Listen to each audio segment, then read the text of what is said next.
বুধবার। কথাটা বুঝছেন? এটা দেখবেন, এই যে 31শে ডিসেম্বর নতুন বৎসর উদযাপন করা, এটা তো মুসলমানদের হইতে পারে না। এটা মুসলমানদের হইতে পারে না।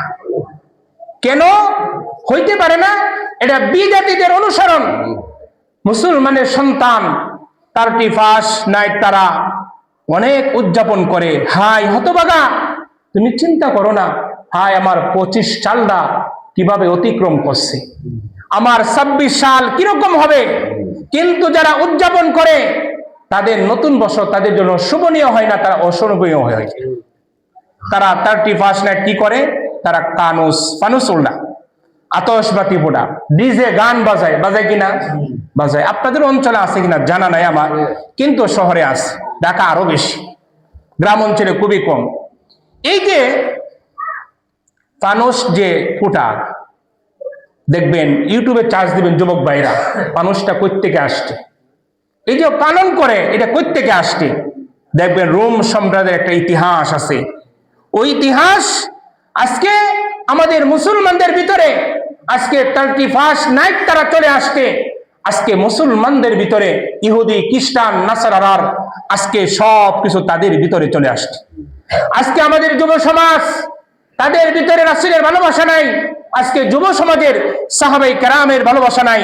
আজকে যুব সমাজ বলেন, রাষ্ট্র বলেন, তারা ইহুদি, খ্রিস্টান, নাসারাদের প্রতি ভালোবাসা বেশি। দেখবেন কথায় কথায় তারা ইহুদি, খ্রিস্টান, নাসারার কথা বলে। আর আল্লাহ বলছে যারা 31st নাইট যারা পালন করবে, আল্লাহ তাআলা তাদেরকে 4 প্রকারের ভয়াবহ শাস্তি রাসূল তার নিজের হাদিসের মধ্যে বর্ণনা করছে। বলেন না নাউজুবিল্লাহ। 31st নাইট ও যুবক পালন করবা, শুনে যাও আজকের বয়ান। 1 নম্বর তার শাস্তি, যারা 31st নাইট যারা পালন করবে, নতুন বছর তাদের জন্য শোভনীয় হবে না, তাদের জন্য অকল্যাণ হয়ে যাবে। ওই 31st নাইট পালন করার যারা, সে শান্তিতে থাকতে পারবে না। নতুন বছর শুভেচ্ছা জানানোর যারা, নতুন বছর তারা আগমনের মাধ্যমের দ্বারা ইহুদি, খ্রিস্টান, নাসারাদের পথ অবলম্বন করার দ্বারা রাসূল আল্লাহ তাআলা নিজেই বলছেন, ইহুদিদের অবলম্বন করার কারণে তোমার কপালে নতুন বছরে শান্তি আসবে না। কেন? আল্লাহ কুরআনে নিজেই বলে দিয়েছেন, ইয়া আইয়ুহাল্লাযীনা আমানু লা তাত্তাখিযুল ইয়াহুদা ওয়ান নাসারা আউলিয়া। হে ঈমানদার, তুমি যদি ইহুদির, খ্রিস্টান, নাসারার অবলম্বন যদি করো, তাদের ভালোবাসা, তাদের পথ, তাদের রাস্তা বাতলানো তুমি যদি অনুসরণ যদি করো, বাদুহুম আউলিয়া উবাদ, তারাও যাবে জাহান্নামে, তুমিও যাবে জাহান্নামে। তাহলে ইহুদিদের ভালোবাসার কারণে 1 নম্বর শাস্তি কি হবে? তার নতুন বছর সে শান্তিতে থাকতে পারবে না, অভাব অনটন দূর হবে না, বিপদ আপদ লেগেই থাকবে। 1 নম্বর শাস্তি। 2 নম্বর শাস্তি, কিয়ামতের ময়দানে আল্লাহ তাআলা বলবে, তোমাকে আমি যৌবন দিয়েছিলাম, ওই যৌবন তুমি কোন কাজে তুমি ব্যয় করছো?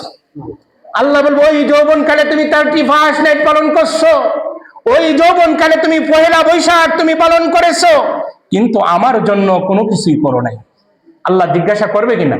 হাদিসের মধ্যে আসছে, কাল কিয়ামতের ময়দানে প্রত্যেকটা বান্দা বান্দীকে আল্লাহ তাআলা 5টা প্রশ্ন করবে।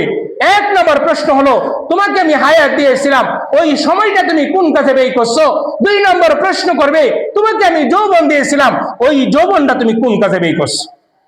প্রত্যেকটা নারী এবং পুরুষকে আল্লাহ তাআলা কিয়ামতের ময়দানে জিজ্ঞাসা করবে। এজন্যই 2 নম্বর প্রশ্ন, তোমাকে আমি যৌবন দিয়েছিলাম, তুমি কোন কাজে ব্যয় করছো? ওই যৌবন তো তুমি 31st নাইট পালন করছো, ওই যৌবন কালে ইহুদিদের মতো তুমি নতুন বছরের শুভেচ্ছা জানিয়েছো, ওই যৌবন কালে তুমি ডিজে গান বাজাইছো, ওই যৌবন কালে তুমি আতশবাতি ফুটাইছো, আমার জন্য কোনো কিছুই করো নাই, জাহান্নামে যাও। 2 নম্বর শাস্তি। 3 নম্বর শাস্তি, আল্লাহ তাআলা তিনি নিজেই বলেন, তাকে জাহান্নামে নিক্ষেপ করা হবে। তাকে কোথায় নিক্ষেপ করবে? জাহান্নামে। জাহান্নামে যখন তাকে নিক্ষেপ করা হবে, তার চেহারাটা বিদীর্ণ হয়ে যাবে। তখন আল্লাহ তাআলা নিজে বলবে, ইয়াউমা তুকাল্লাবু হুজুহুহুম ফিন্নার। জাহান্নামে যখন ওই 31st নাইট পালন করার জন্য ওই যুবক ওই যুবতী যারা পালন করছে জাহান্নামে নিক্ষেপ করবে, তাদেরকে নিক্ষেপ করার পর তাদের চেহারা বিদীর্ণ হয়ে যাবে, কিন্তু ওই জাহান্নামে নিক্ষেপ করার পর সে চিন্তা করবে আর বলবে, হায় আমি যদি দুনিয়ার মধ্যে আল্লাহ এবং আল্লাহ রাসূলের যদি আনুগত্য করতাম, আমাকে আজকে আল্লাহ জাহান্নামে বলতো না। সেই দিন তো চিন্তা করলে তো কাজে আসবে। চতুর্থ নম্বর শাস্তি হলো কবরের মধ্যে আল্লাহ তাআলা ভয়াবহ শাস্তি দিবে। আল্লাহ তাআলা ভয়াবহ কি দিবে? শাস্তি দিবে। আসুন যুবক যুবতী, আমরা মুসলমান যারা আছি, আমরা নতুন বছর 31st নাইট পালন করব না। নতুন বছরে একটা আল্লাহ তাআলার কাছে তামান্না থাকবে, নতুন বছর জিন্দিগি যাতে সুন্দর হয়। 24 সাল যেভাবে গেছে, আমার হায়াত থেকে একটা বছর চলে গেছে, নতুন একটা বছরে আসতেছি, আল্লাহ তুমি আমাকে কল্যাণ দিও। কিন্তু কল্যাণ না কামনা কইরে আমরা অকল্যাণ কামনা করি কি না? এই জন্য যুবক ভাইরা ইউটিউব চালান, দেখবেন ফানুস ইতিহাস 31st নাইট ইংরেজিতে চার্জ দিবেন, চলে আসবে বলে দিলাম। আল্লাহ পাক সবাইকে আমল করার তৌফিক দান করুক। সকলে